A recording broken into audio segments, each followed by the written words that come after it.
and this is how it looks now. There have been 829 goals scored between these two pictures, but the moments in between these two pictures are what we're here to talk about. But the Euros was almost never created. The General Secretary of the French Football Federation, Henri Delaunay, proposed the idea of a European continental tournament in 1927, and his idea never took off. That was until he became General Secretary of UEFA and proposed the idea again. Unfortunately, he never got to see his dream take shape as he passed away a year later. But his son took the reins and pushed it through, with the 1960 European Nations Cup being born. In the early days of the Euros, Lev Yashin, Gerd Müller, Franz Beckenbauer, Antonin Panenka have all been names that have made waves in the competition. But after a few format changes in Euro 84, it meant that only 8 teams qualified for the actual competition. That didn't stop Michel Platini scoring 9 goals in just 5 games. It's almost like there's something corrupt going on. It's a joke. Speaking of jokes, Marco van Basten scored an absolute joke of a goal, the best Euros goal of all time in Euro 88 against the Soviet Union. But this was nothing compared to what happened in Euro 92, because Denmark won it against all odds. But did you know that they didn't actually even qualify for the tournament? Denmark were granted a space in the tournament due to Yugoslavia being banned from entering. But the way that Denmark won changed football forever, as one of their tactics was to simply just pass the ball back to Peter Schmeichel, the goalkeeper, to waste time. Schmeichel has actually even admitted since that he was a bit embarrassed to have won the tournament in such a way.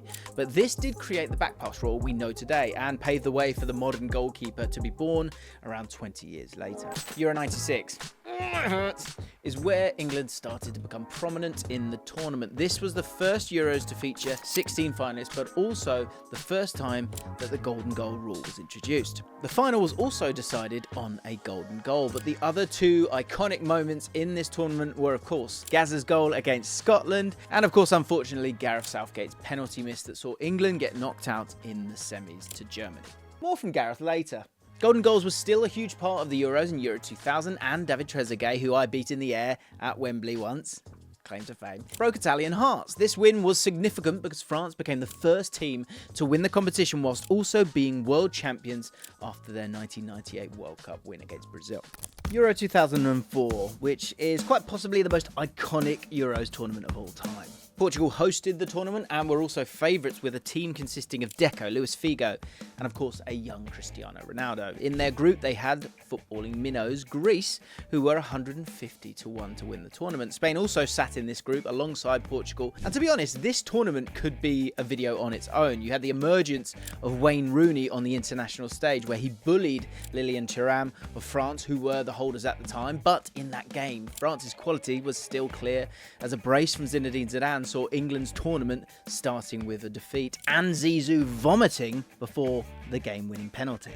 Felt like an important fact. But Rooney wasn't done, as he scored a brace against Switzerland in the next game, and after a win in the next game against Croatia, the England belief started to become prominent. Germany, Italy and Spain all failed to make it out of their groups in this tournament, which had people thinking that maybe an underdog would be winning the whole thing for the first time since Denmark in '92.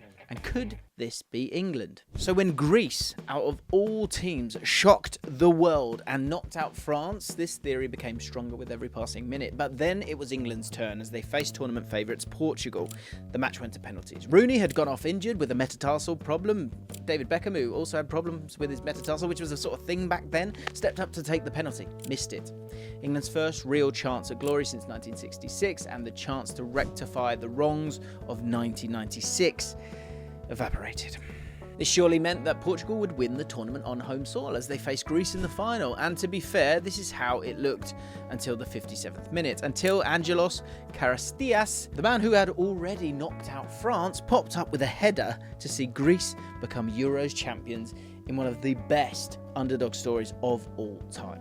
But upon reflection, England and Portugal should be looking back on it as one of the biggest missed opportunities ever. Euro 2008 can now be viewed as the beginning of an era where football changed forever. The holders, Greece, lost all 3 of their group matches, and the big boys of the tournament were officially back. But one team who weren't even at the tournament were England, after a certain man with an umbrella failed to guide them past Croatia.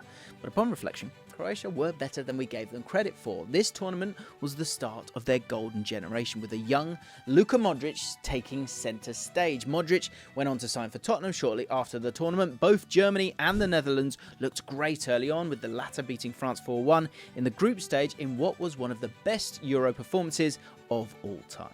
France finished bottom of their group in 2008, and they were experiencing one of their worst eras. Meanwhile, Germany looked like they were totally locked in on winning the tournament. It felt completely inevitable. Philipp Lahm's 90th minute winner against Turkey in the semi-finals gave the aura of German inevitability against the dark horses of the tournament that year. But there's one team we haven't spoken about yet. You knew, didn't you? Spain, who, up until this point, had never won a major international tournament, and were generally seen as the biggest underachievers in international football. And considering the squad that they had, this had to change. Sergio Ramos, Xabi Alonso, Xavi, Iniesta, Cesc Fabregas, David Villa, Fernando Torres. Just some of the names that made up what is, in my opinion, one of the great. No, it's the greatest international squad of all time. One for the comments there. Off you go. And as I've teased, they didn't disappoint in 2008. They swept aside Russia in the semis thanks to a hat-trick from the eventual Golden Boot winner, David Villa. Meanwhile, they had player of the tournament, Xavi, in midfield, pulling the strings. The important thing to note here is that Spain won the final, but with only 48% possession. The possession style came in after, but the importance of the win is what allowed them to become what they did later on. For Germany, losing the final was also transformative, as it saw the end of many of their aging players and placed impetus on them to bring through their younger generation. Euro 2012 is arguably one of the most iconic Euros in terms of moments, right? Because you got the Pirlo chip against Joe Hart, the Balotelli shirtless celebration, and of course Danny Welbeck's backheel winner against Sweden. How could we forget that one? Now, a theme of the video has been penalty shootout heartbreak for England, and Pirlo put an Italian cherry on top of that with an audacious Panenka against Joe Hart, after Joe Hart was trying to do everything in his power to put the midfielder off. But no, Pirlo had his way with him. And Italy, by the way, had actually been unconvincing at this point, especially in the group stage. But that all changed in the semi-final, where they shocked the new-look Germany team in the semi-final thanks to a brace from Balotelli, who was in the form of his life. Now, despite Italy discovering some main character energy in the knockout rounds of this tournament, through the brilliance of Pirlo in particular, and unpredictably the quality of Balotelli, their story ends in heartbreak as they met Spain in the final, who annihilated them 4-0 without even having a striker in the team, thanks to Fabregas' role as a false nine. Spain had 3 strikers on the bench for this game, but didn't even need one due to Fabregas' false nine role, which was birthed through the emergence of Pep Guardiola's Champions League winning Barcelona a year prior. And as always, when Pep does something, people copy, and the false nines became the new thing around that time. They all feel so iconic, but was Euro 2016 the greatest tournament of all time? Ask a Wales fan and he will tell you, yes, wholeheartedly. You know, go to Wales and ask that question and there's only one answer. But before we touch on that, going into the tournament, it was all about the host France, who had a good squad on their hands. But it was a slow burn to begin with, until Dimitri Payet scored the opener versus Romania and then got himself an assist as well. And in doing this, he became the first Frenchman to register a goal and an assist in the same Euro game since Henry did in 2000, which feels like a fake stat, but somehow it is true. But it was the Northern Irish fans who truly had something to sing about as they continued to belt out time and again that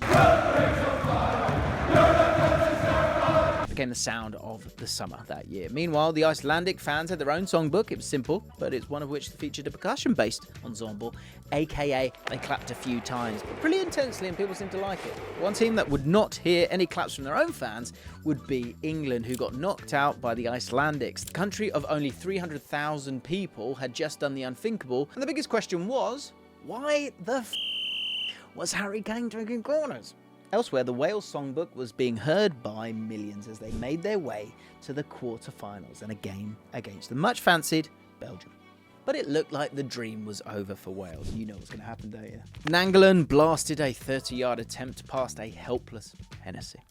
But pain didn't last long as Captain Ashley Williams popped up from a corner to equalise. And what happened next will go down forever as Euros lore, because Hal Robson-Kanu did a bloody Cruyff turn, didn't he? Sent about 5 of the Belgian defence for cups of tea or whatever they drink over there, and just popped it in the corner, didn't he? Unreal goal. in what was one of the most poetic and aesthetically stunning moments of Euros history, one of my all-time favourites. And it still didn't stop there as Sam Vokes headed home to cement the win in the 85th minute. And now the pain of losing to England in the last minute during the group stage had completely left the minds of the Welsh, despite me bringing it up right now. Yes, I know you did top the group. We still beat you though. But the semi-finals is where the dream comes to an end for Wales as they lost to Portugal, with Cristiano Ronaldo leaping so high he could probably feel clouds as he headed one in. But what would have happened if Ramsey and Ben Davies weren't suspended for this game? I guess we'll never know, will we? That's football. Anyway, Portugal headed into the final where they met France, the hosts. After defeat in 2004, Portugal now were on their comeback arc, but there was a huge task ahead of them, a task that was made even greater as Cristiano Ronaldo was forced off through injury in the 25th minute, with Ricardo Quaresma taking his place. But that wasn't where the replacements ended, because the game was tight, and even Ronaldo's impromptu coaching from the sidelines wasn't enough to see either side win in the 90 minutes. Extra time loomed, and it looked like a penalty shootout was a certainty. That was until Adair, the man who had played just 15 times for Swansea that season without scoring a single goal, took a shot from distance that somehow found its way past Hugo Lloris in the French goal, and Portugal finally rectified the wrongs of 2004 and gave Ronaldo the international trophy that had eluded his entire career. Euro 2020 was only that in name, as a COVID-hit season meant that the tournament was pushed back to 2021. A COVID-hit tournament saw many fans unable to follow their teams. Regardless, one team who had fans in abundance was England, who were fortunate to play most of their matches at Wembley in what was a trans-European-based tournament. Meanwhile, Wales travelled to the far end of Europe to take on Switzerland in Azerbaijan. Meanwhile, in the same group, you had Italy, who placed down an early marker, beating most people's dark horses, Turkey, in an impressive 3-0 victory that would bode well for their tournament ambitions. But the tournament was suddenly silenced. Christian Eriksen suffered a cardiac arrest against Finland, and the world feared the worst. Thankfully, on that day, the medical team took care of the situation and meant that Eriksen was taken to hospital and treated in enough time to mean that he would remarkably continue his career. Understandably, Denmark became everyone's second team, and they made it out of their group even without Eriksen, their talismanic player. Now, England's campaign was ticking along nicely with a 1-0 opening win against Croatia, but then an unexpected 0-0 draw against Scotland threw a spanner in the works in a game that was billed as a rematch of the 1996 match that saw Gazza score one of the greatest Euro goals of all time.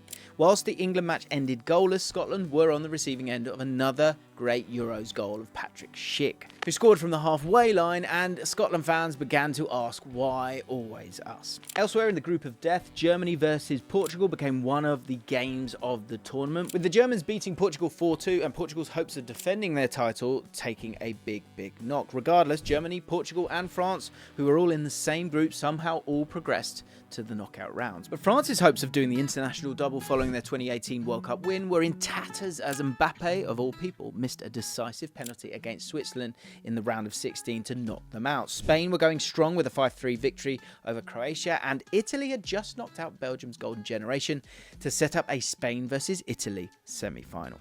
But on the other side of the bracket, It's Coming Home was being sung at full volume, as England had put 4 past Ukraine and then beaten Denmark in the semi-finals in a run that begun with an unlikely 2-0 win over Germany earlier on in the knockout rounds. England had avoided penalties throughout the tournament and were hoping that this was going to be the case again as they met Italy in the final. And it all started so well. 2 minutes in, Luke Shaw scores a fantastic team goal, and I was there, Wembley erupted. But the game was not won yet, and Italy stalwart Leonardo Bonucci demonstrated just that when he scored a left-footed goal in the 67th minute to put the entirety of England on edge. But in the 96th minute, there was one last chance for England as Saka broke through, and it looked like he had a clear run on goal. That was until he fell victim to the Giorgio Chiellini chokehold from hell that stopped him in his tracks, and thus we went to penalties. The two subs brought on to take penalties, Rashford and Sancho both missed their kicks, but then it fell to Saka to keep England in the shootout, and he missed. And despite being so close, instead of it coming home, it was going to Rome.